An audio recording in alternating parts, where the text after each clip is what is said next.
this is our guest today, the lunatic that is Jason Plato, who we absolutely love.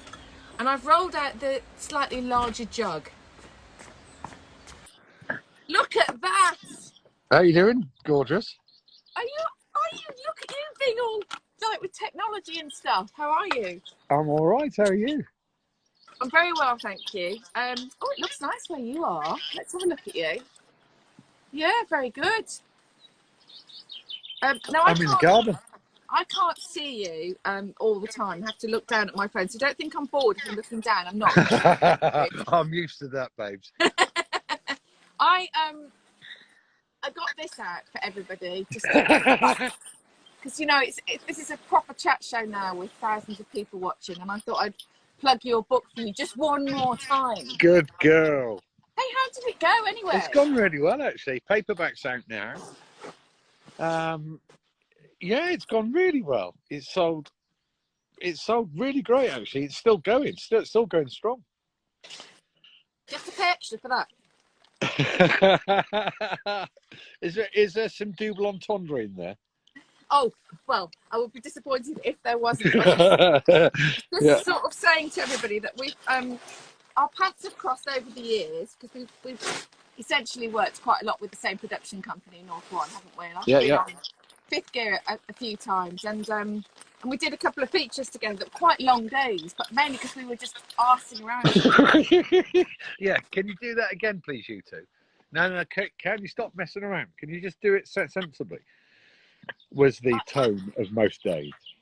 You know, so we did this thing at Rockingham, where I think it was testing hot hatches and what makes the biggest difference in a lap time. Is that right? Yeah. Do you remember that one?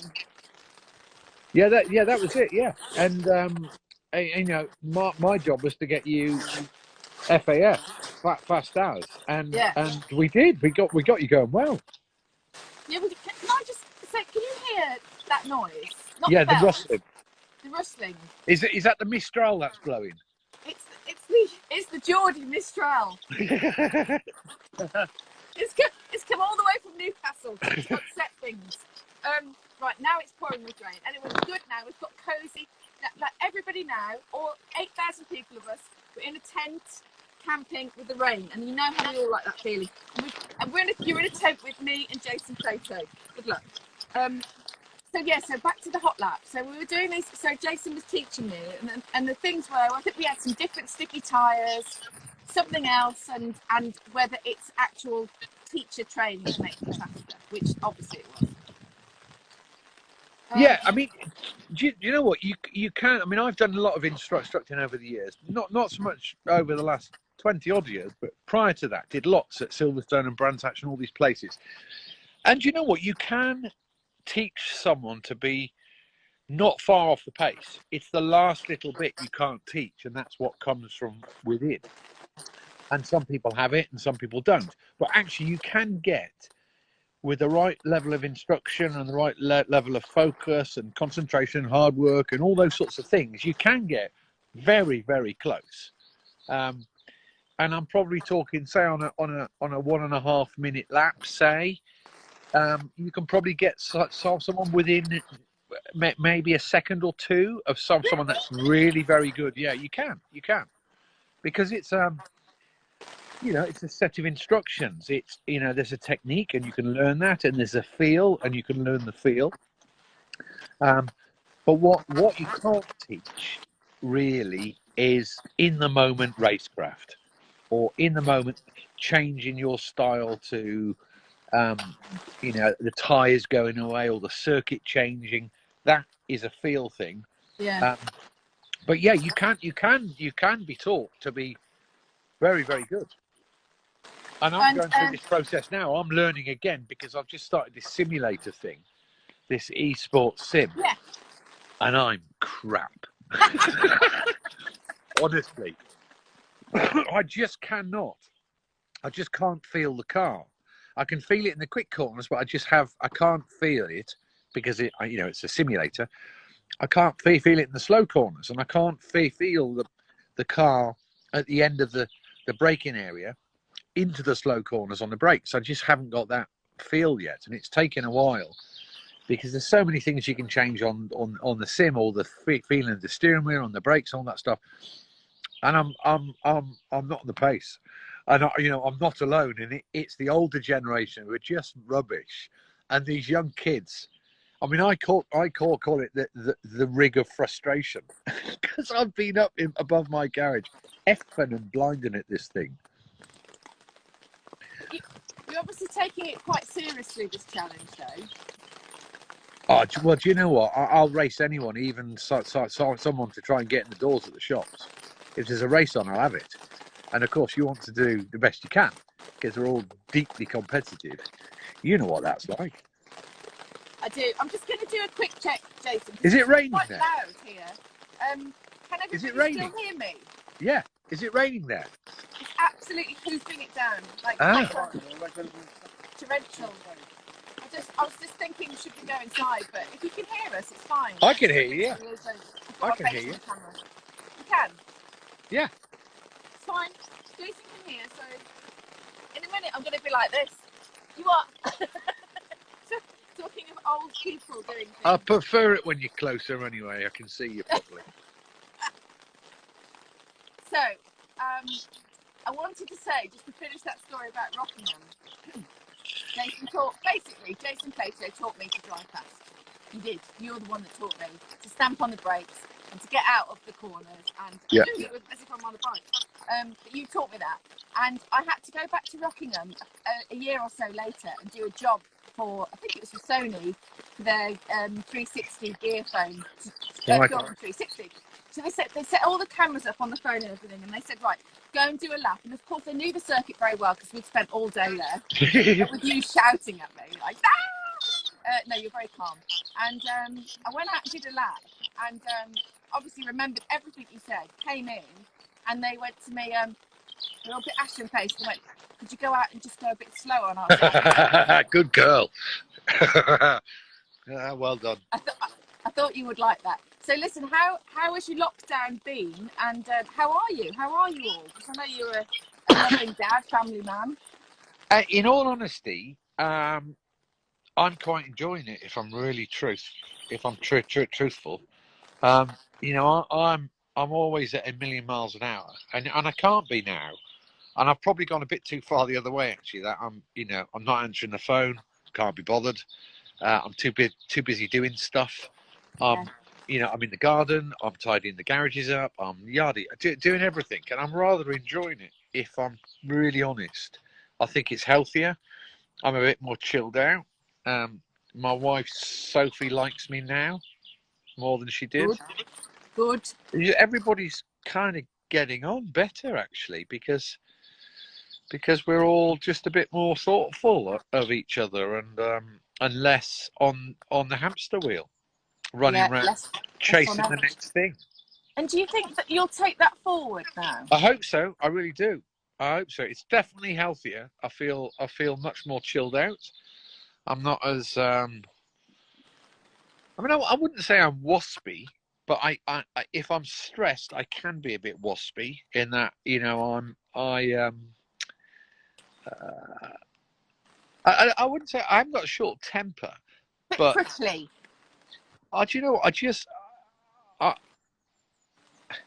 I was watching something on TV last night, and I forget what it was actually, because it was late, and I'll tell you another story why I forget, because we're all a bit tired in the house at the minute, because we've had a big moment with our little sausage dog, Coco. Oh yes, I did see that. Yeah, bless her. Anyway, she's back home now. But I struggle with mediocrity, and I struggle if someone doesn't do the best they can, and or if they can do it now and they don't do it now, when they just we'll do it in a minute because they can't be bothered. I really struggle with that, and of course, having two kids, everything's on their terms. So I'll do it in a minute. So even though I'm not waspy, I can be a bit intolerant at times, and ultimately that manifests itself in, Dad's a bit grumpy or whatnot. And you know what? That's not a good thing. That's a fault. And I'm, at the tender age of 52, I'm still learning stuff about myself, and this has been a great exercise, actually, a really great exercise. So I hope, as things move on and we get out of this bloody awful place we're in at the moment, everybody gets things starting to go again, we all maybe take some of the lessons we've learned from this forward, because we can't go on running around in circles chasing the next thing. It's not healthy. It really isn't.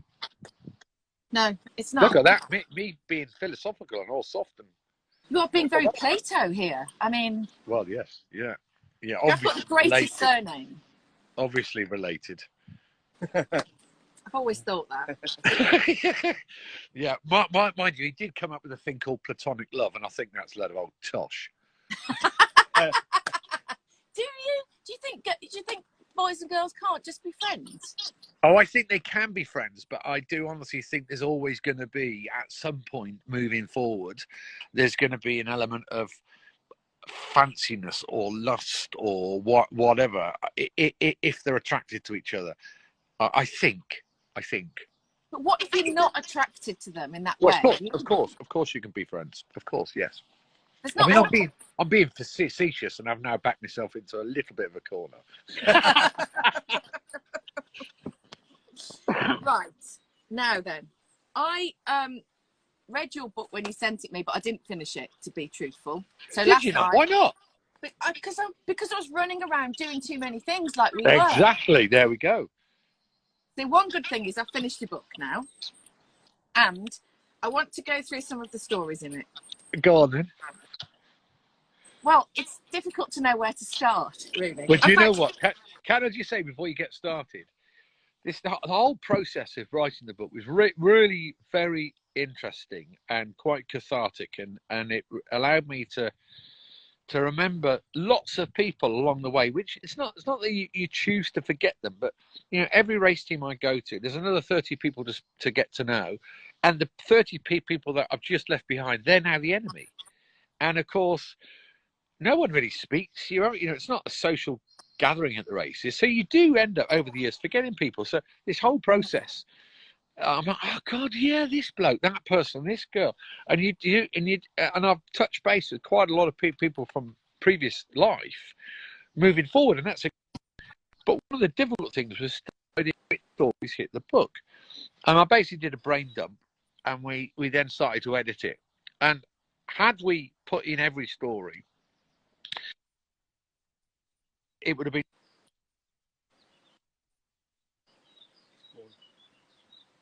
Doesn't fit. Is it me going or is him? Go on then. You tell me. Well, I think your signal might be slightly dodgy. It's usually ours, but the Geordie Lodger thinks it might be you that's struggling a little bit. I don't know if you want to move 6 meters. I'll go to a different area. I doubt it, because in technical terms, what's called. Okay, while you're doing that, I'm just going to read the opening paragraph, the introduction to Jason Plato's book, How Not to Be a Professional Racing Driver. Here we go.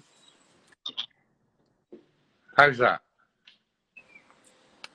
That's better, isn't it? I think you sound better. Yes. Yeah, that's better. Right. I'm just doing a little Jackanory. So, right. Okay. This is the opening gambit in Jason's book. Once you've finished reading this book, you'll no doubt be asking yourselves questions such as, how on earth did he get through school? Why isn't he in prison? And ultimately, how the bloody hell is he still alive? Now, I thought that was a great opening line, because I often think that about you. Oh, do you? Especially the prison bit and the alive bit. Yes. Well, I'm still alive, but yeah, I haven't been to prison, but I've spent the odd night in Nick. Just well, you have. Well, they call it the hotel here, don't they, in Monaco? But and do you know what? It's actually really quite nice. Tell us what it's like. Because the open air cinema is in Monaco. I don't live in Monaco, just for anybody who says anything. I live in France at the moment. The open air cinema in Monaco, you can see the prison, the hotel, the Monaco Hotel there. So tell us what it's like inside, because I always think, I wonder what it's like in there. Is it luxury? Well, I've not been. Hold on, not. The picture quality is really bad of you. Is it? Yeah. What even that? I'm getting told off by So. Why? saying the picture quality of me is appalling, and apparently my glasses need cleaning.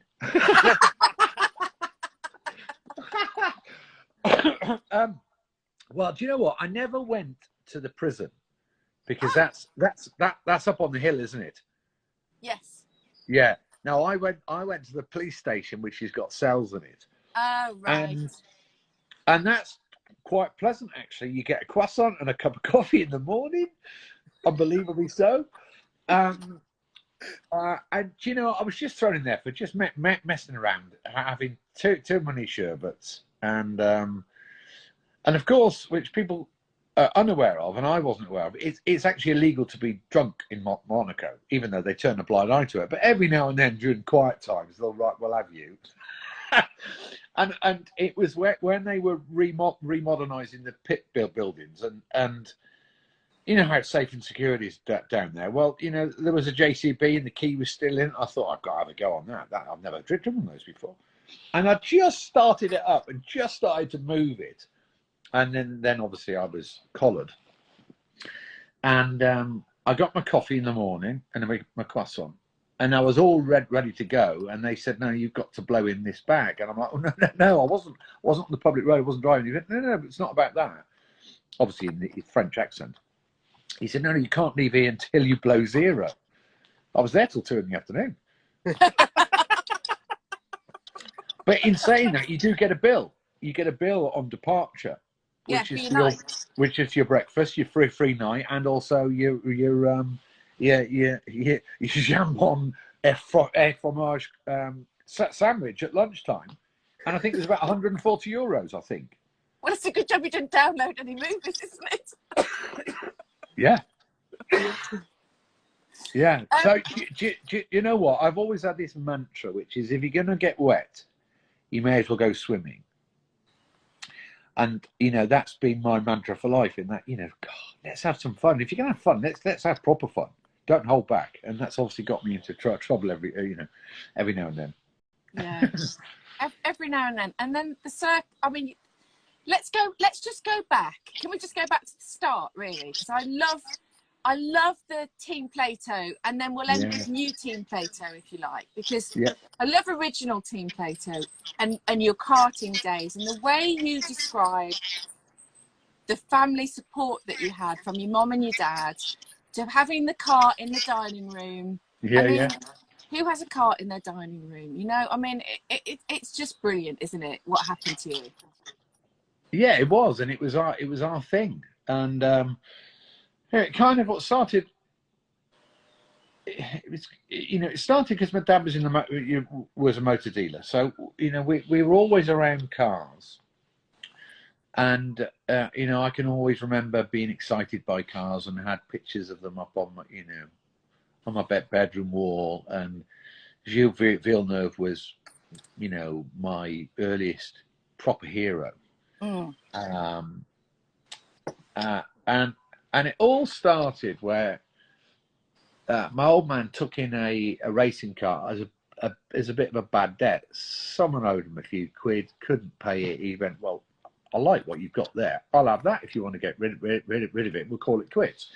And that's what happened. And I was about 11 years old, and this racing car turned up just on its own with no kit, no nothing, and it sat on the floor in the dining room, which then very, very quickly morphed itself into a full-on workshop. And, you know, you walk into our house, and the moment you open the front door, you could smell petrol and oil and all sorts of stuff. And we loved it, and it's just what we did. And, you know, at no point did Mum get concerned that the sideboard had engine bits on top of it, and the dining room had carts on stands, and it was just what we did, and we loved it. I mean, and your mum was fully part of it, wasn't she? She loved it as well. Yeah, absolutely. Totally loved it. And it was, you know, I'm an only child, and it was our way of, it's what we did. You know, we charged up and down the country nearly every weekend in our little van, going to races. And the other thing is, we weren't alone. Every family which was doing this was doing the same thing which we were. So there was this fantastic little community. which we'd all convene on some dodgy little kart circuit in, the middle of Barnsley called Wombwell, or a place down in Devon called Dunkerswell or Clay Pigeon, or wherever it may be. I would all set up our tents, all sleep in vans. We'd all have barbecues on the Saturday night. We'd race, and then we'd scoot back to normal life, and then we'd resume it the following weekend. And it was really great times. And I can remember lots of contemporaries of mine now, and people that have gone on to Formula One, all being in the same paddock together. What was very still am good friends with Johnny Herbert, and can remember Bob and Janie's mum and Sarah's sister, and I mean, so many people, Schumachers, obviously we knew. I mean, so many all came from that world, and it was lush. I mean, there's no other way to describe it. It was great. It was me, my mum, my dad, and our dog, our Doberman called Castrol. We used to charge him down the country and get stuck into racing. It was great. And you're saying lush, we're proper grassroots lush, that, isn't it? I mean, proper. You kitted out the van to tell us about the van that essentially became your second home. How did that work? How did you change the van? Our first van was an LT28 Volkswagen, which isn't a very big van, and me and my dad put a partition in the back. Out of chipboard or whatever it was, and in the back of it we obviously had our tyre racks, and we put our carts in there, because you'd go to each race with 2 carts, a spare chassis if you like, a couple of engines and tyres and stuff. And then in the front, which would have been, I kid you not, no wider than a single bed, was just a piece of foam on the floor, and that's where me, my mum, my dad and the dog slept. And I kid you not, it was the width of a single bed. And this was our home for the weekend, nearly every weekend of the year. And obviously, as things go on, you get a you get a bigger van, and then you get a caravan, and then you start putting awnings up, and it starts to get a bit more serious. But for a couple of years, for 2-3 years, that's how we rolled. But it was brilliant, and we loved it. And was it, obviously, you're hanging out with everybody that you're racing against. So how competitive was it? Because you sounded like you all got on and it was all friendly and stuff, but clearly on a Sunday or whatever day you were racing, there had to be an element of competition. It was serious. A lot of money was going into it. Oh, it was very serious. It was incredibly competitive. And there was scraps and kick-offs, and dads would argue, and I mean, I can remember there was this really good lad actually called Martin Pryor, I think his name was. Yeah, I think it was Martin Pryor. Yeah, and anyway, he was really quite good, but his dad was a bit of an unusual chap, and he was always kicking off. And in Junior Britain, which was where I first started, which was the category, the dads, because we were only like 12, 13, 14, the dads were allowed out on the track to stand in the middle, just in case anyone spun off, and they'd run over, bump start them, because the carts obviously had no clutches. Anyway, there was this big kickoff where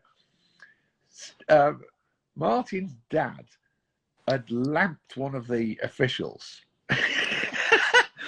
so they banned him from the race, from the venue. And at the bottom of Clay Pigeon is a caravan park, which is not part of the circuit.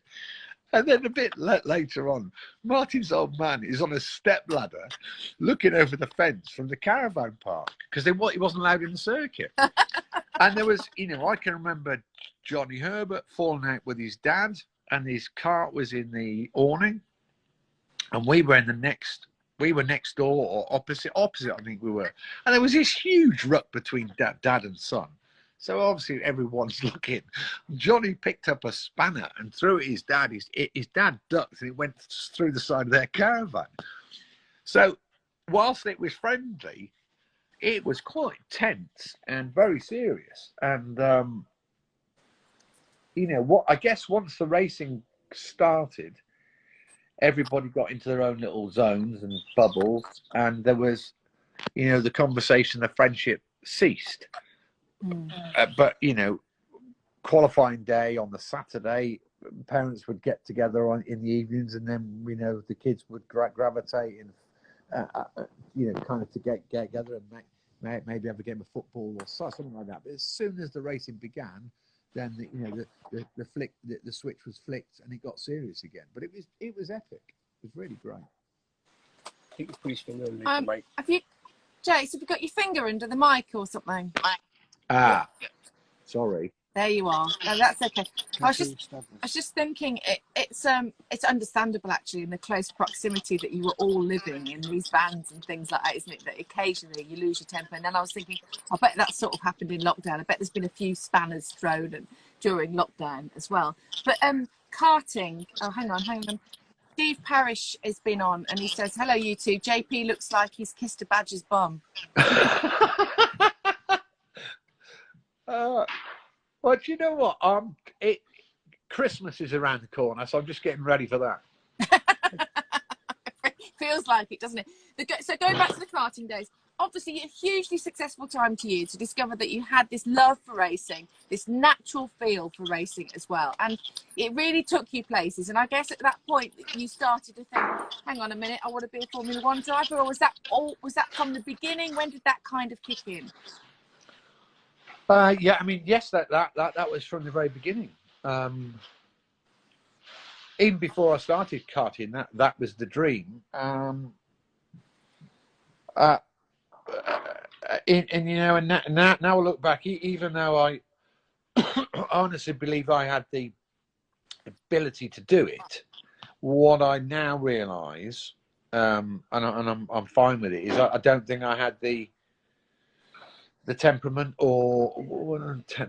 don't think I had the focus to do all the other things. I like go to the gym every day. You know, I just wouldn't have been serious enough. I probably would have been too much of a James Hunt styley character, and you know, born in the wrong era. If I was born in the 70s, then of course I could have probably made it and done very well. But you know, Schumacher was kind of like a karting contemporary of mine, you know, late on in my karting career, kind of like mid to late 80s. And if you look how he went about his business in Formula One, very clinical, very focused, that wouldn't have been me. And so therefore, you know, I wouldn't have made it. I wouldn't have made it. You know, I might have had a good race or two every now and then, but I wouldn't have been able to maintain that. You met James Hunt, didn't you? Say again, sorry? You met James Hunt and had a bit of fun with James? Yes, I did, yeah. Do you remember any of it? Not a lot. I can remember. He was a very interesting chap, was James, actually, because he had this very proper English schoolboy voice and demeanour, and yet underneath that, he was an absolute lunatic.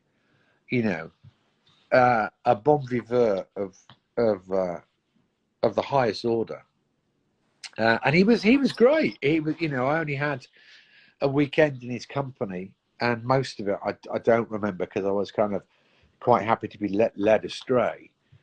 But he was an amazing chap, actually, amazing chap. No wonder he didn't live very long. He was always going to blow himself up. Yeah, incredible character. Well, incredible characters in motorsport, wasn't it, in the 70s with Barry Sheene, who was comparable, really. Absolutely, yeah. And I was, you know, lucky enough to spend a little bit of time with Barry, actually, at Goodwood a couple of times. Some great characters, great. Really great. Tell us about Goodwood then. it's a really, they have such great events. I mean, amazing that he opens up his grounds and lets everybody in Lord March, isn't it? Fantastic. But the legendary parties there. I mean, I've been there with you, dancing till God knows what time in the morning, all of us together. And tell us about the cars that you've driven there, and your sort of favourite moments of Goodwood.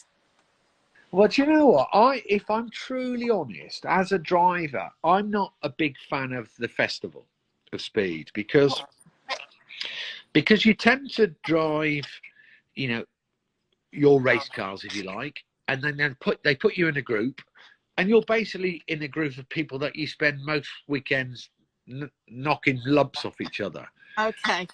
And then you're queuing to go to the next little thing, to go to the next little thing, to go to the next little thing, to then spend 1.5 minutes going up the hill, and then you wait up with the same group of people that you're knocking lumps out of each other in the tent for an hour to get back down again, and then you queue up again. So you don't actually get to see any of the event.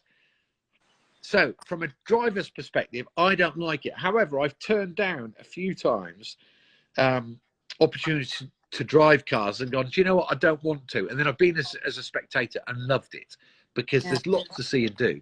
But the event I really do like is the revival, because you get to drive some wonderful old cars on a really ace piece of road, which is a bit scary. You know, the punishment for going off is severe. You know, you're in cars which don't handle very well and got lots of grunt. And I tend to, I drive in the big race there, the TT, with a great friend of mine, Craig Davies, in his big block Corvette Stingray, which when I first started to drive,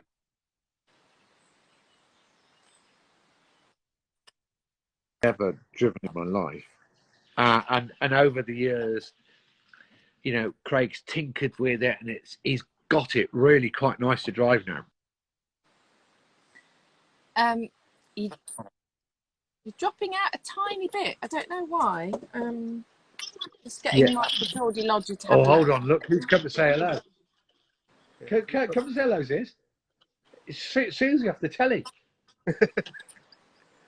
Hi, morning. So yeah, we're all, as you can probably see, this is our kitchen, and we've got a bed on the floor here. Coco's just along there, darling. We've got a bed on the floor here because Coco, our little sausage dog, came back from the hospital the other day after she had she had to have quite a serious spine operation. So she's been away for a few days, and literally she came back last night. So we've got mattresses on the floor where we can sleep with her and make sure she's okay. And bless her, she's a bit paralysed in her back legs at the moment, but hopefully with a bit of physio and, you know, a lot of effort, then we'll be able to get her up on all fours again. So yeah, it's not been the best week, I must say. Well, I'm sure the Plato family love will bring her back. Let's see if we can find a little stinker. Where is she? Oh no, I think she's in with Mum, I think. Is she in there? Let's go. Oh, come on, I'll come and show you. So your house looks lovely. Looks lush. Here's our great photo collection. Look. Is that so? Oh, let's have a look. So look nice. at that. Where's another great one? That's a good one of soap. Look. Oh. Nope. That's a good one of soap, isn't it? Yeah. Yeah. It's hard to not have a good picture of soap, isn't it, really, to be honest? Who's that handsome dude there? Look at that. Oh, Lord. Right. Right. So, this is Coco here. Got her in this little area down here because, see? Oh, hold on, where's she gone? Can you see her? Yeah. This is our little Coco. Oh. Yeah, you can see a big patch on her back. Yeah. Oh, bless her. But do you know what? She's in good spirits. She's eating. Yeah, her back legs don't work very well. She's only like 3.5. Well, do you know what? Animals are really resilient, and obviously she's got loads of love, and she's being very well cared for. So I'm sure she'll be absolutely fine and back to 100% before you Well, know. do you know what? This morning, giving her a bit of breakfast, Soph and the girls were feeding her a bit of roast chicken for breakfast. Right, but she decided, I'm not going to eat out the bowl. I want you girls to feed it to me. I'm like, you've got to stop doing that. You'll make a rod for your own back. But yeah, she's lush. We're all very, we love her to bits. And our other dog, our big dog, Joey Pickles, who's a German short-haired pointer, he's over at my mum and dad's at the moment, because as soon as the lockdown was looking, well, actually a bit prior to lockdown, we thought he could get, because he goes over there for holidays, because they love him. And we thought, well, do you know what? We'll leave him over there because he's great company. And actually, yeah, we're missing him a little bit, but it's a good job he's not here, because he'd be banging like a lunatic. Yeah, exactly. Well, we're sending all our Breakfast Club love, and hope that she gets better very soon. I'm just seeing on here that I think Matt Neal might be watching this, so it's probably a good time to talk about touring. Is he? Cars. Oh, bless him. Are you there, Matt? Just Matt. Give us a wave if you're on. So I'll just see someone saying that he is on. So we'll see. But obviously you, double British touring car champion. You've been in the top 3 a million times, because you've been doing it for a million years, and you a legend of touring cars. Legend. A legend in your own lunchbox, but a proper legend of touring cars.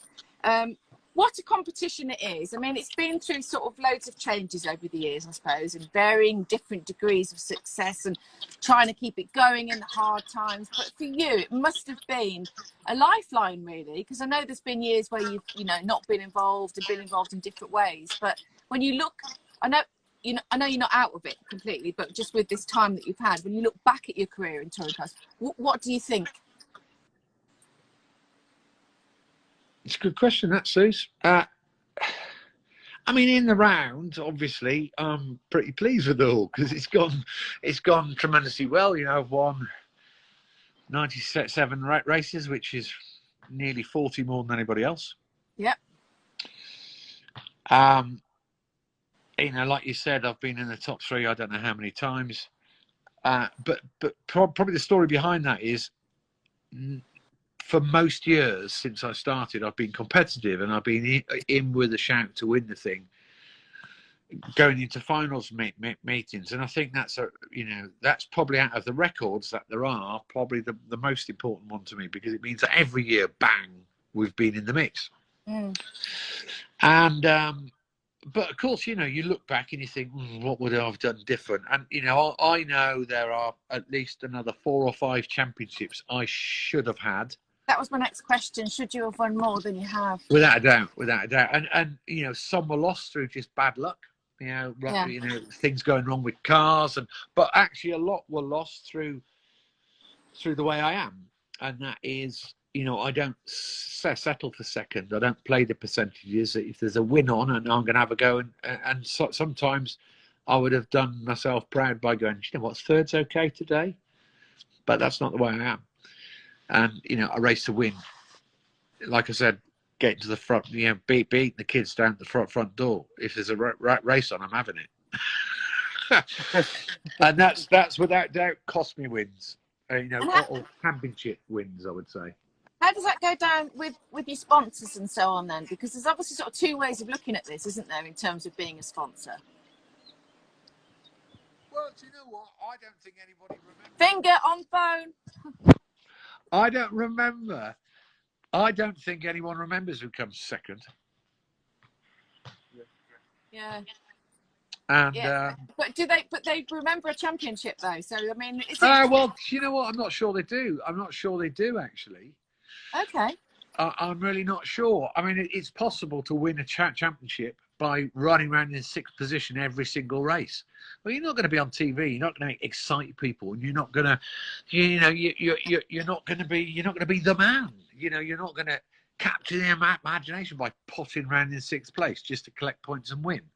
That's dull. So I mean, you can cut it obviously both ways, but if you think of it, there's 30 races over the season.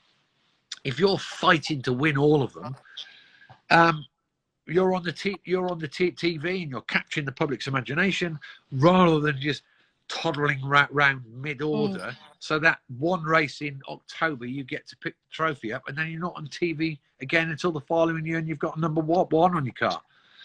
I think the former way, to be in the mix all the time, is the way it should be. But I guess I'm saying that because that's the way I am. But, you know, and I am the way I am just because of the way I am. You know, I turn up at races to try and win them. And had I been a bit more rounded, if you like, and settled for second or third, then I would have won less races, but won more championships. You live and learn, I guess. A message from Mark Blundell here. Oh, yes. Yeah. He says, can you tell him to have a shave? No, this is it. I'm keeping it. I'm having it. I like it. Do you like it, Suze? I like a salt and pepper beard. I like it. And I don't know what he's on about, because he had a beard. He had a nice bit of, you know, grey going on, a bit of silver fox. We've got to embrace our years, haven't we? We know we're over 50 now and loving it. And it's all good. So for anybody hurtling towards the big 5-0, it's absolutely fine. Oh, I'm well past that. 52 now. You're not well past it. Right. Frank Williams. Yeah. How big a deal was Frank in terms of your whole career? And just tell us how you got the drive. Because I love this story. Well, first question first. I mean, it was everything to me. You know, it catapulted me into touring cars at that time with the best team in the business, surrounded by the best people in the business, and also having, you know, the best teammate in Alain Menu. And I mean that in the terms that at that moment in time, he was the finest touring car driver in the world. So I had an amazing bloke to try and learn from, and he didn't volunteer anything. But that in itself was a great lesson to me. So I had, you know, it was a brilliant time to be around. But, you know, how I got the drive, I mean, my single-seater career had stalled predominantly through lack of sponsorship. Also probably because of the way I was. I wasn't everybody's cup of tea. I wasn't very corporate. And back in those days, you needed to be, you know, a brown noser isn't the right expression, but you get where I'm going with it. You know, you had to... Let's play the game. Yeah, and that's just, you know, that's not the way I am. So anyway, my single-seater career had stalled, and I wasn't really going anywhere. And Renault UK got in contact, who had a great relationship with and worked closely with in previous championships. And they said, look, we're launching this Renault Spider series. We think you should have a go at it. And my first reaction was, no way. It's a one-make series. It's a kick in for nothing. No, I don't want anything to do with that. And they said, well, the winner will get a test with Williams, and also just let you know that Will Hoy, who is Alain Menu's, bless him, Alain Menu's teammate, is out of contract at the end of '96, so there might be an opportunity there. Obviously, then I picked my pen and said, right, where do I sign?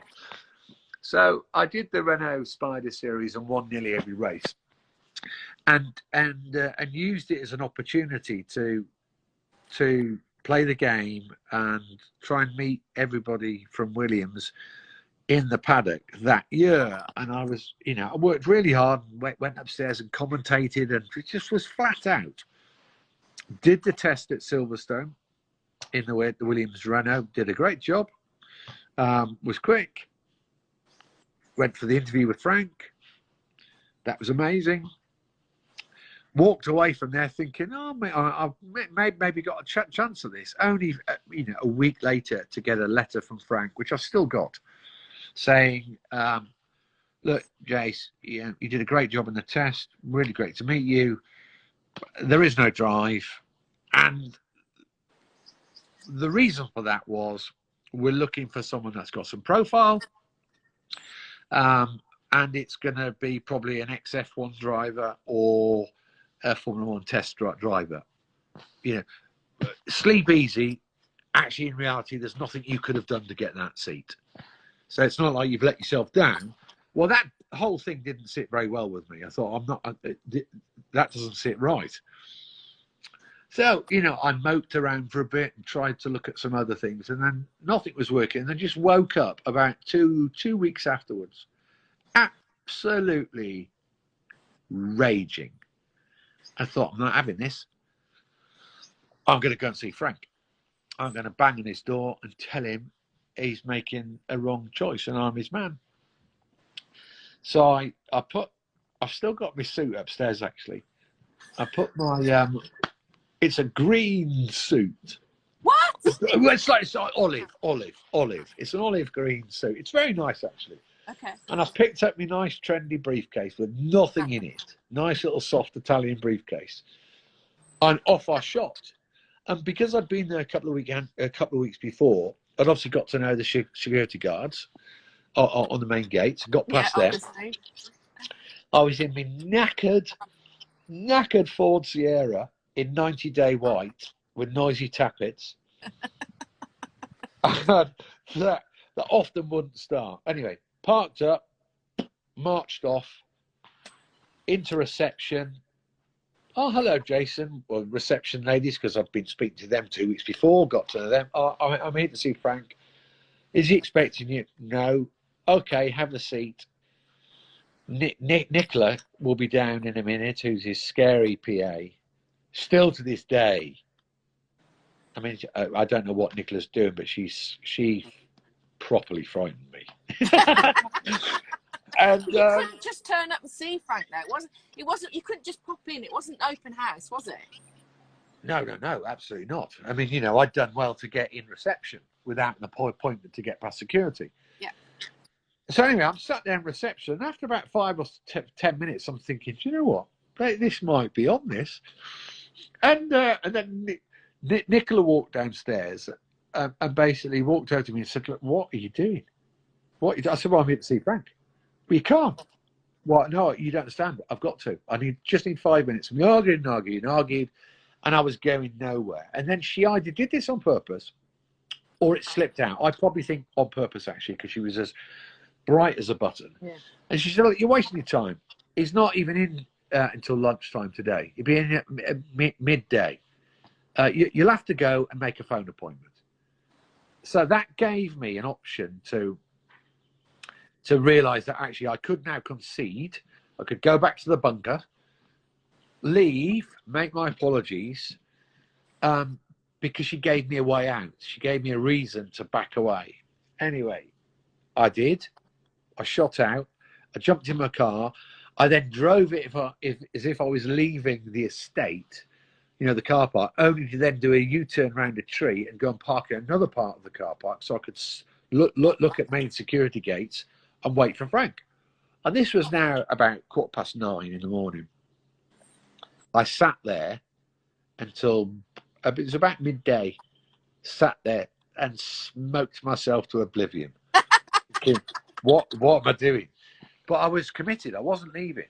And anyway, Frank's car, it was a Renault Safran. It was in a dirty blue colour. It came through security. I kind of jumped into action, like watched it, got it. And then the first thing I thought was, there's a secret entrance. He's going round the back to a secret entrance. So I then bolted and started running as fast as I could after his car. And I was running through flower beds. I mean, it was something out of Alan Partridge. I mean, just ridiculous. And only for me to be panically running after his car, only for it to then do a U-turn and park into a little tiny secret, because it was almost covered in grass. You know, that grasscrete right outside reception. Only for it to park there. But now I'm like mid-flower bed with a briefcase running after him as fast as I could. Yeah, nothing in it. And only to then, I'm now looking in the windscreen, and the car's about 20 metres away, and I now have to try and go from a full-blown Linford Christie-esque run to a casual walk without anybody noticing. Well, Just passing. I mean, and I've got all this emotion and like, what are you doing? Oh, what is the most important man in motorsport, JP? What are you doing? Anyway, I arrived at the passenger door, only to then realise, oh Christ, this is awkward. They've got to lift him out of the car. So then Hamish, his nurse, who I'd met a couple of weeks before, got out the driver's seat and looked over the top of the roof at me. And he had just had this look on his face which calmed me down a bit, which was almost, I read it as, we know you're here. It's all right. Security have known you're here. We were expecting you to hijack us. So anyway, they lift him out of the car, and I've stood back, and I've not said a word other than catch Frank's eyes, and he's looking at me as if, what's wrong with you? And I just said, look, Frank, please, can I see you for 5 minutes? And I begged and pleaded, and he said, no, I'm too busy. And I can remember every time Hamish went to push him, me moving in front of him and saying, look, please, Frank. And I begged him. And he said, okay, you've got 5 minutes. And then we shot into reception. Hamish leading in Frank, me walking behind thinking, Jesus Christ, what is going on? Only for the reception ladies to look at me like aghast, because they obviously knew I was outside waiting. And then next to the reception desk was a little private lift, which you wouldn't know it was there. I certainly didn't know it was there, and it was Frank's little private lift. So then Hamish turned him round, so now Frank's looking at me, lift door opens, Hamish reverses him in, and the lift is so small, I've looked and gone, there's not enough space in there for 3 of us. So I've kind of held back a bit, and Frank's piped up, are you fucking coming or what? So I kid you not, so I'm now looking at Frank and Hamish, and I like shuffle in, and it's so small, when I'm stood up, my knees are on Frank's, and Frank's head is somewhere you can imagine. And I'm looking at Hamish, and Hamish has almost got a tear running down his eye at this moment. And so you know what, that whole thing, Finger. that whole thing was horrific. But it did calm me down a bit, because I could see some humour in it, and it was, I could see that Frank was, I think, rather enjoying the whole process, in that he was this young man. Excruciating process for you. Yeah. Anyway, the bugger kept me outside of his office for 40 minutes. Kept me waiting, and those 40 minutes, so the gravity of the situation had sunk in, and I was really wobbly at that moment. I thought, God, what? You're just destroying everything. Anyway, I saw it through. I went in. Nicola gave me the most hideous look when I got in his office, and and then I don't remember what I said, because I just jabbered, and I can remember banging on his desk and saying, look, don't give it to a failed F1 driver. They're coming off their career. Give it to someone that, this is a big step up, and this is, that way rather than that one. Yeah. Just give me a chance, Frank. And he listened. He said, look, thanks. And I can remember looking in his eyes. He said, look, thanks for coming down. I appreciate. And I said, no, well, thank you for your time. He said, right, you'll have to go now because I'm a bit busy. And off I went. And do you know what? I left there, I got in the car, and I thought, I'm cool with that. If nothing happens, that's the end of me in motorsport, because I was sick and tired of going nowhere. But at least I thought, do you know what? I couldn't have done any more. There's no stone that's been left unturned. If it doesn't work, it doesn't work. A week later, I got a call from Frank saying, right, there's a test the following week at Snatterton between you, Christophe Bouillon, and Gianni Morbidelli. You'll all get the same equipment, the same amount of time in the car. Fastest man gets a job. Here we are. That's the story, and that was the day that changed my life. Yeah. Waking up full of hell, And I'm really quite proud of that story. And I tell it a lot because people want to know it. But it just said, you know, it just says, look, if you want something really badly, it doesn't matter what it is, you can achieve it. You just have to want it. And also, it doesn't matter how it makes you look. You know, you were there, hand out, cap off, begging for the gig, and you had to still chase it. I mean, but you got it, and you knew if you had a chance that you would get it, obviously, and you did. Yeah, Thank goodness that you did, you know. But it's just a brilliant story. Every time it's the empty suitcase that gets me, and the flower beds. I don't, it's just, I mean, honestly. because I know I what it made looks like there as well. Obviously, you know, luckily I can see the scene and everything, and it's because when I first started, when I covered Formula One in 2013, I went to see some of the team principals, you know, just to try and familiarise myself with them and just talk to them a little bit and everything. And the two that stood out as being super friendly were Christian Horner. Really friendly, showed me around, sat down, had a chat and everything, really lovely. Still friends to this day. And also Claire and Frank. Right. Because they're massive MotoGP fans. So Claire just wanted to know all about MotoGP. And she, you know, she got her dad to come in and we sat and we all chatted. It was much easier than your meeting. I'm real bad saying this, but it just, you know, and we chatted about bikes and Formula One a little bit, and then Valtteri and Pasta were the drivers at the time. So they came in and we had a chat with them, and it was all lovely. And I thought, oh, this Formula One lark's lovely, isn't it? It's little did I know it wasn't all going to be like that, but left a really good impression with me. And Claire has always been, you know, very businesslike, but very friendly and very welcoming. Yeah. You know, they're great people. I still, you know, I have a deep affection for Frank, and you know, I try and go and see him every now and then. I mean, he's not so well at the moment, but you know, back in the day, I'd be right round there for a cup of tea with him all the time.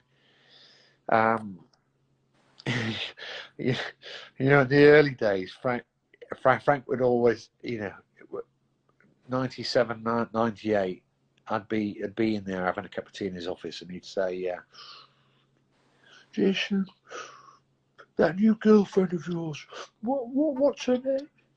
I say, oh, that's X, Y, and Z. Would you like to bring her in to see me? I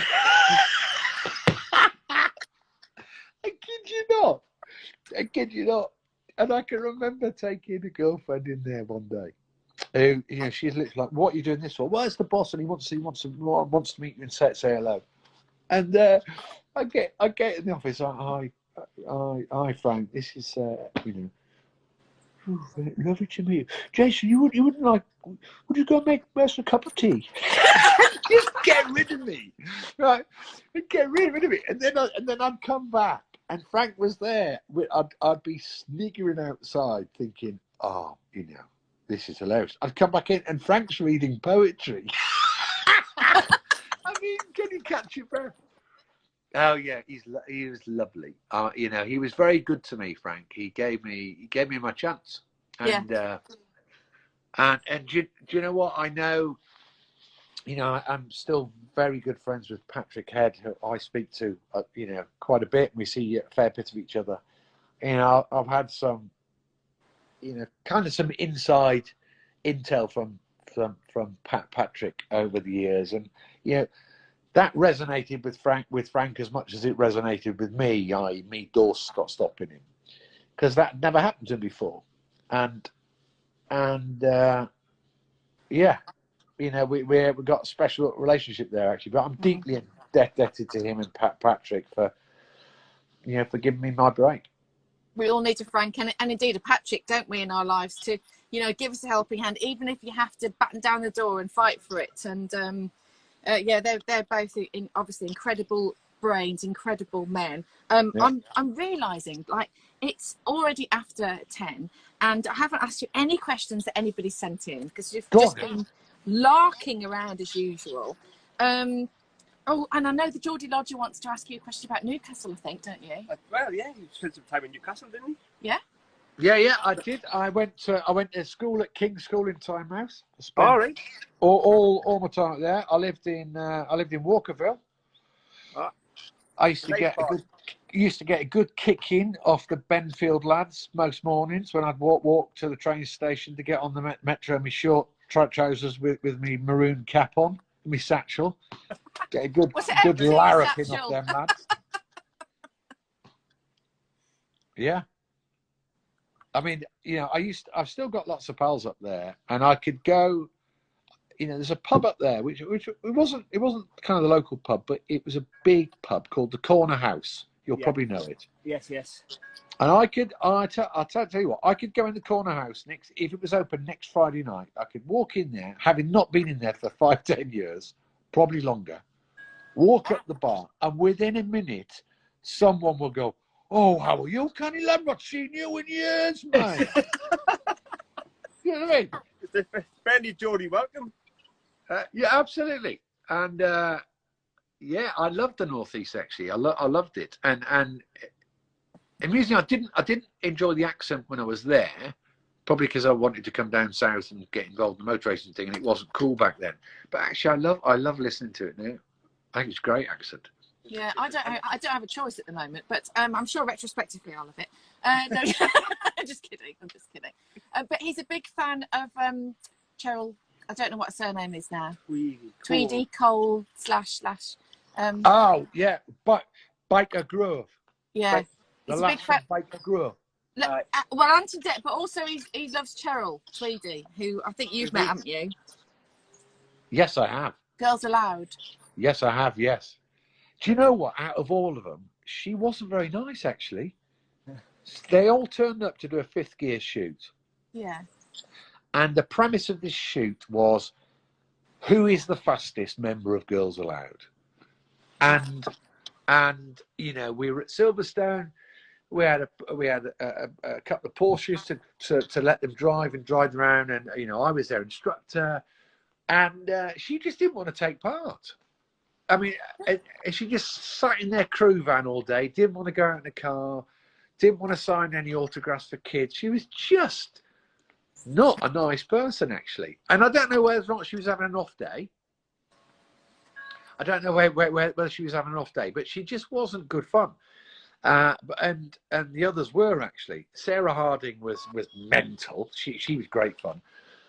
But yeah, to cut a long story short, right at the end of the day, well, the winner, whoever was the fastest Girls Aloud, we'd organised a Lamborghini for them to drive. Nice. And it was a Lamborghini Diablo, I think it was. And anyway, this Lamborghini had broken down en route from Lamborghini UK, or the van which was bringing it there had broken down. So we got the phone call and said, "Look, you can't have the Lambo." So I then shot round and spoke to people at Silverstone who I know. I said, "Look, can we borrow one of your Ferraris?" Which Girls Aloud, be on the telly. We'll make sure the branding's in view. Yeah, you can do. Look, these are new. Be careful. Oh, Jesus Christ. I mean, she got in it in the car park and crashed into the back of her crew bus where Cheryl was in it within 4 meters of stepping into it. And I was sat next to her in the passenger seat. It was a left-hand drive, which obviously confused her. But I was just kind of making some notes and thinking about, you know, the piece of the camera I was going to do when we got onto the track. So I wasn't paying attention. And we just shot off and I looked up and I was just heading towards this crew bus. So I grabbed the steering wheel, but I couldn't get enough lock on. And she just slammed in the side of it. Well, Cheryl was still in the bus. It was hilarious. Do you know what? I'm just thinking back, like, I wonder who commissioned that. Oh, it would be a good idea to do a feature to see which one of Girls Aloud is fastest. That was definitely a male producer, wasn't it? Yeah. Oh, I'll tell you who it was. It was Woodruff. Of course it was. It was Woodruff. Yeah. Anything that could get women into, he would be doing. Yeah, I tell you what though, honestly, when we first did this shoot, the first thing we had to do was we were in like the waiting area of the driving school at Silverstone, and obviously they were late, obviously. Then obviously they had to go through like a load of makeup. So they kept us waiting for, we were an hour late, if not more, starting. And then all of a sudden, whoosh, in they come, these famous pop stars. And I was a bit kind of lost for words, actually. I was a bit kind of shy and didn't know what to do and felt a bit wonky. It was really weird. I can remember it now. Didn't know. And then the next thing, there was this moment which went out on TV where all of a sudden Cheryl's gone missing. And I think this is actually what tipped her over and put her in a bad mood. So I'm now speaking to, you know, the four of them without Cheryl. And I've gone, and someone turned around and said, "Where's Cheryl?" And I don't know why, but my social Tourette's came out. I said, "Oh, she's just having a poo." But I think she had heard about that, and that's what put her in a bad mood. But I didn't know she was, though. You didn't? We did. No, I didn't know she was. I just didn't. Just what came out, my social threats. Oh, she's having a poo.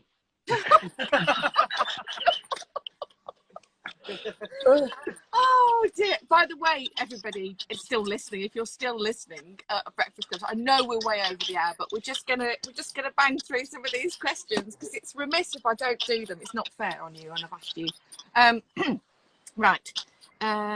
Your most memorable win, that's from TCMCPB.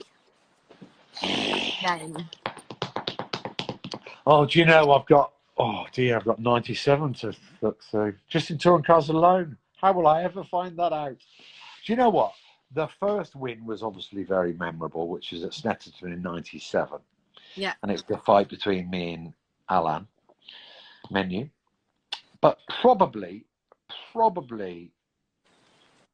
one of the most memorable was in 2009 at Brands Hatch finals meeting around the Grand Prix circuit. I'd won the first two races, and then a reverse grid I was, I don't know what, 8th at one point, 9th, and I won the last race. I won all three races in a day, but to win that race I had to go around the out.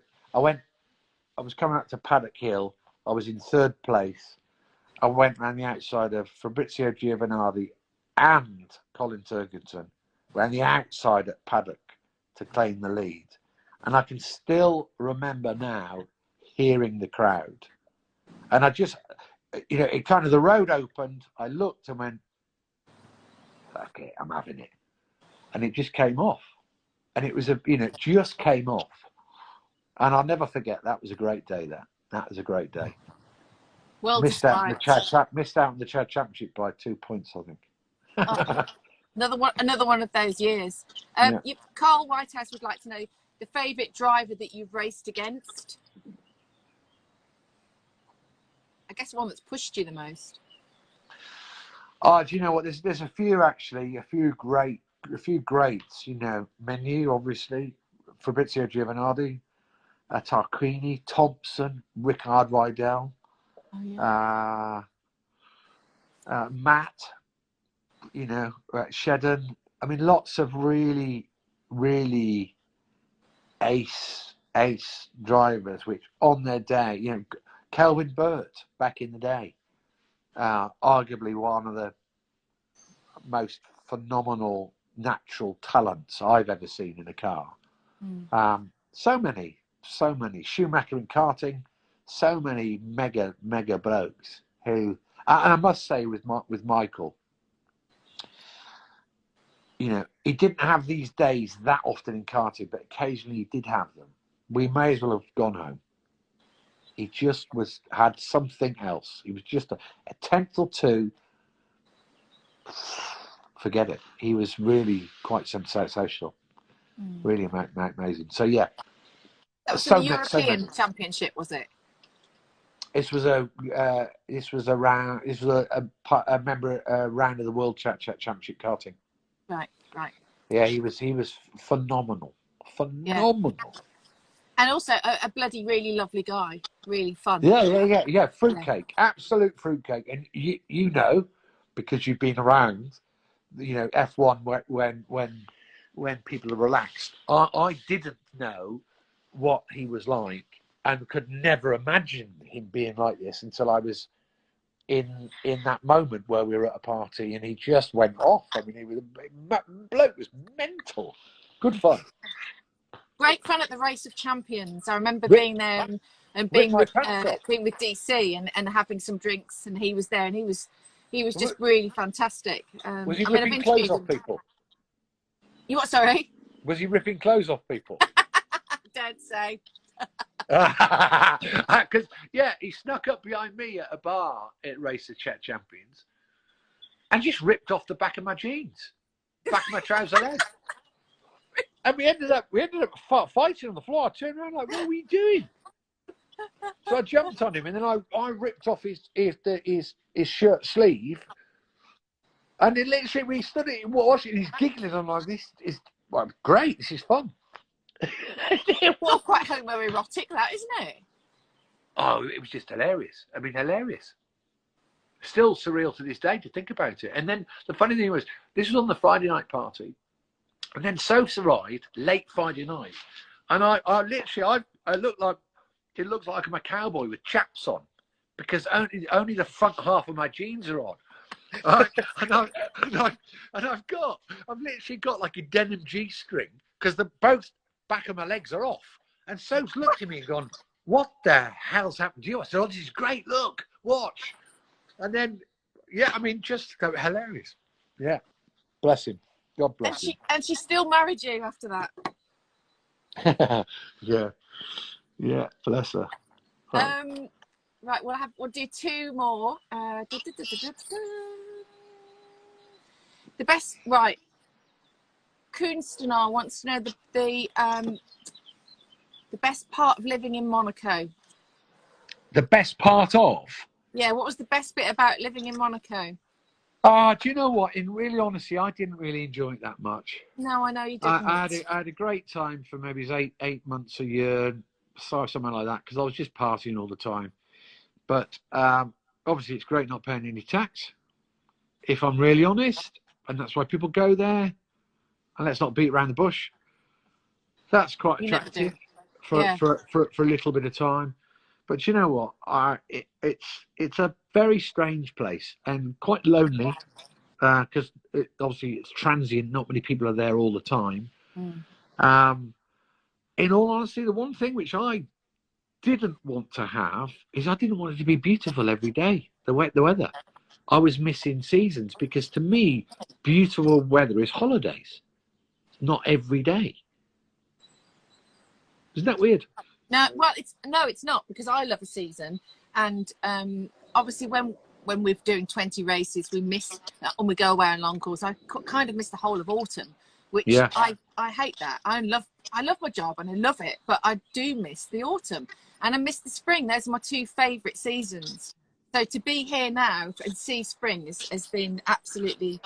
I'll tell you one other thing, and you've got to try this because you're down there. You're near Monton, aren't you? Yeah. Yeah.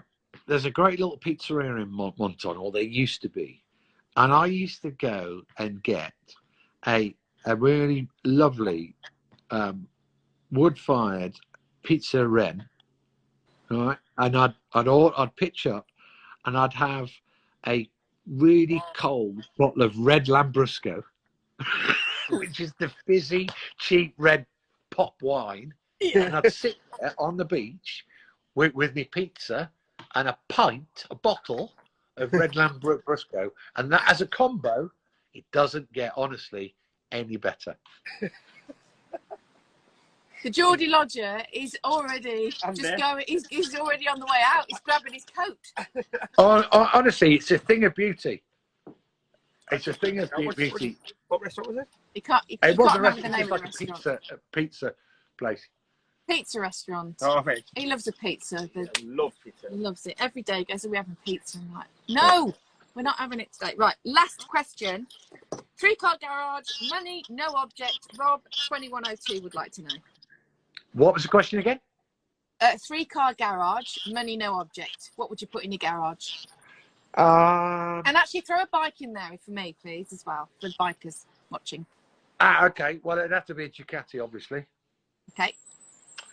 I used to have a 916, and until I scared myself on it, and I was told to get rid of it by Frank. Oh, Jason! I kid you not. I kid you not. Because I used to turn up the factory on it. Oh, got a new motorcycle, have you, Jason? I said, yeah. What is it? Oh, it's a Ducati 916, Frank. Lovely. Fucking sell it. I kid you not. I kid you not. And I did. I did. Well, actually, it lived in my kitchen on a stand because it was a thing of beauty. And for 6 months, and then I got rid of it. So I'd have some, maybe a Panigale or something like that. Or maybe even like a really saucy monster. So something a bit easier to ride, a bit more relaxed. Bit naked. I used to have a monster. Yeah. Yeah, so I'd have one of those. Okay. I'd have a good one. I'd have an original McLaren F1 3-seater. You know, the road car. Yeah. With middle seat to either side. I'd have one of those because that's just a classic car. And then I'd have a tank. i.e. like a big Rangy or big X7 or big KN, something you can just chuck stuff in. I think you're going to say Challenger 2 then for a minute. Oh, no. Just something like a practical big thing. Ideally V8. Okay. You know, making loads of fumes and damaging the planet. Obviously joking.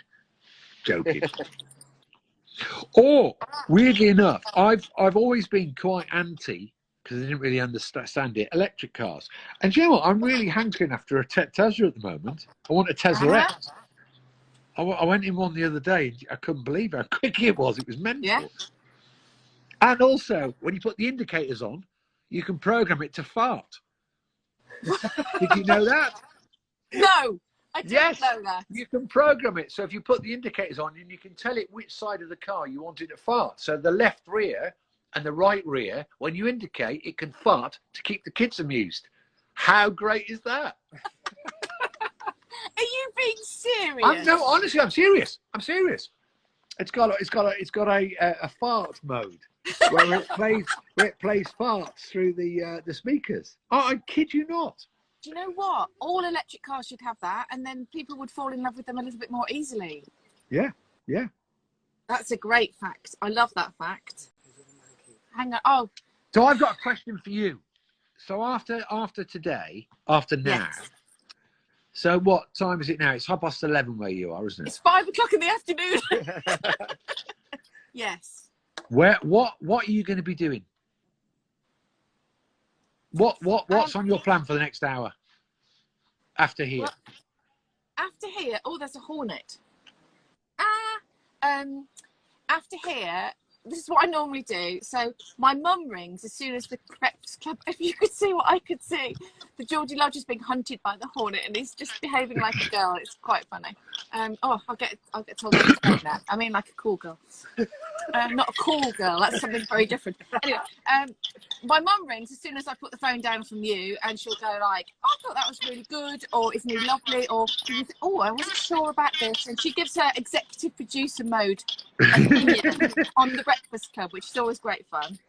Then me and the Geordie Lodger post it to stories and make sure it's all fine, and then we answer some questions. So the next hour is like post-production, if you like. Then I make some lunch. And then in the afternoon, he has to do his day job, which is like, well, can I say what you do or not? Yeah. There's 360, like 360. Luxury 360 virtual tours. There you are, virtual 360 tours of yachts. Smart. Yeah, it's quite cool. So he does that, and he'll go to me, look at me, I have to put the glasses on, and have to look at what he's doing and make sure it's whatever. And then I either research my next guest, who happens to be the delightful Angelica Bell, so I don't really need to research her very much. Excellent. Have a chat with her, do a bit of yoga. So I do about an hour of yoga to sort my back out and my head out and everything else. And then whatever I have to do in the garden, which is full-time look after a cat who's had a stroke, who's blind.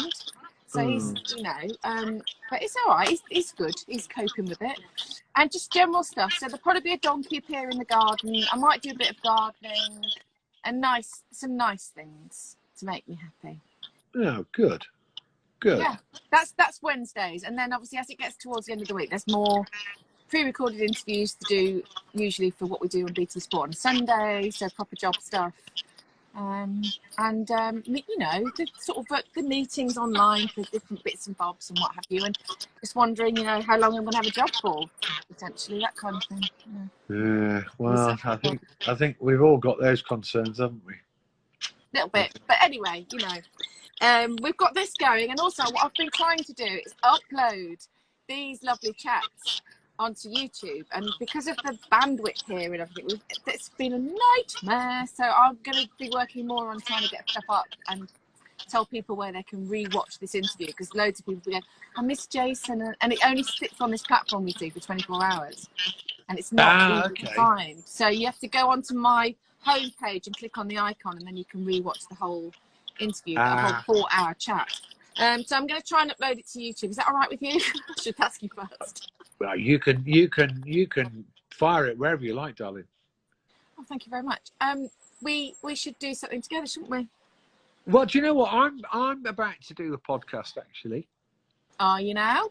Yeah. I did a pilot the other day. Me and Dave Vitti, remember Dave? Comedy Dave. Okay, yeah. And it's basically a car chat about, you know, random people that we would all know. You know, people in the public eye and their love of cars. Wow, that's good. So yeah, we're going to be. In fact, we did a pilot the other day. It went all right. We're busy writing some stuff. Write down a guest list, so we might contact you actually. Well, and there's a couple of fruity questions in there which we want to know answers to. Obviously. I'm not fruity.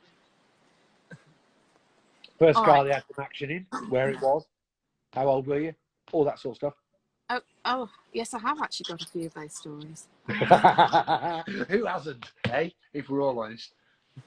Got a good stretch limo one. Let's save it for your podcast. Okay. And now we'll be going, what was that?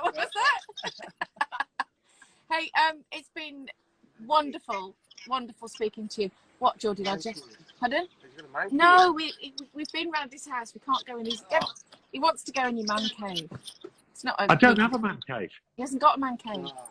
And also... Well, no, actually, I do have a man cave. It's where it's kind of an office, but it's where my simulator is. So I kind of do have a man cave, but it's not. It's it's not tidy up there at the moment. Well, there's a couple of beer bottles scattered around. Because I've been on my sim. It's called the rig of frustration. And I found out that if I have a beer, it just calms me down a bit. But probably that's why I'm off the pace. Well, it could be. Hang on a minute. What? Blundell's still going. Blundell's moaning that I didn't say I liked his beard. Mark, I did like your beard. I like a bit of a beard.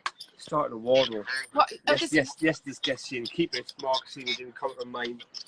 Oh, there's a beard war going on in the timeline, apparently. Oh, is there? Everybody just keep your beards. And not too long, but, you know, a nice little beard. It's good.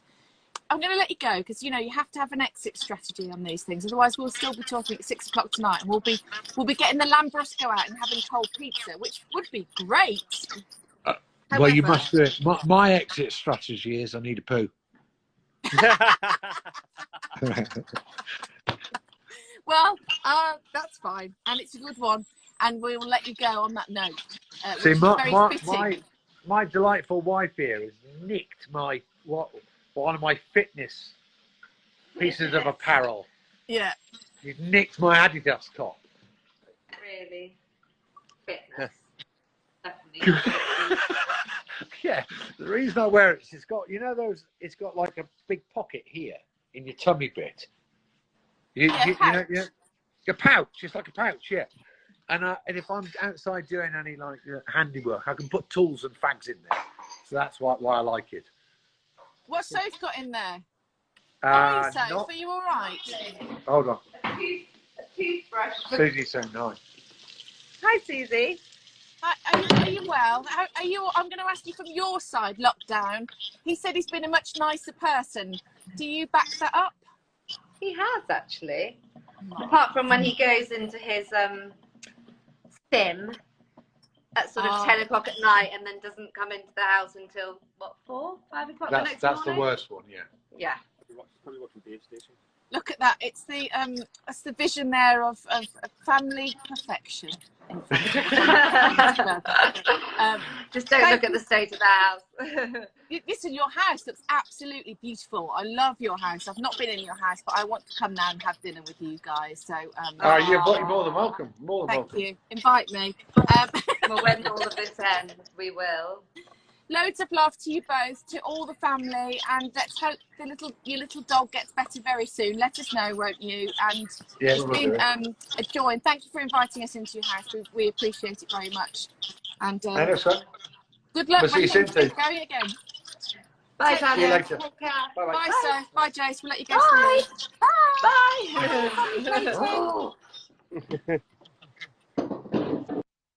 Oh, I think that might well have beaten the length of the Carl Fogarty interview, but you know, On par. so lovely, isn't it? Just chatting. He's just ace. We love Jace. He's He's a legend. He's a complete ledge. He's a lovely, lovely, lovely bloke. Obviously, incredibly talented driver and presenter as well, a natural presenter. Lovely to work with, really fun to work with, actually. And I just thought he'd be a good guest, but he's bloody useless at answering his phone, so it's taken us 2 weeks to sort this out.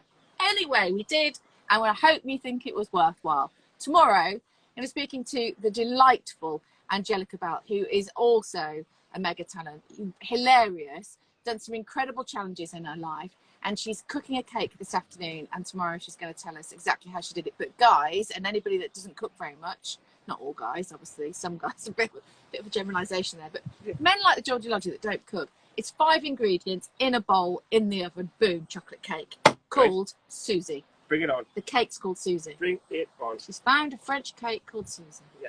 Anyway, Angelica Bell tomorrow, so loads of fun, and loads of love to you for Wednesday. Have yourselves a great day, and I will see you tomorrow. It's almost like I'll see you in 5 minutes. That's how late we are. Big kiss.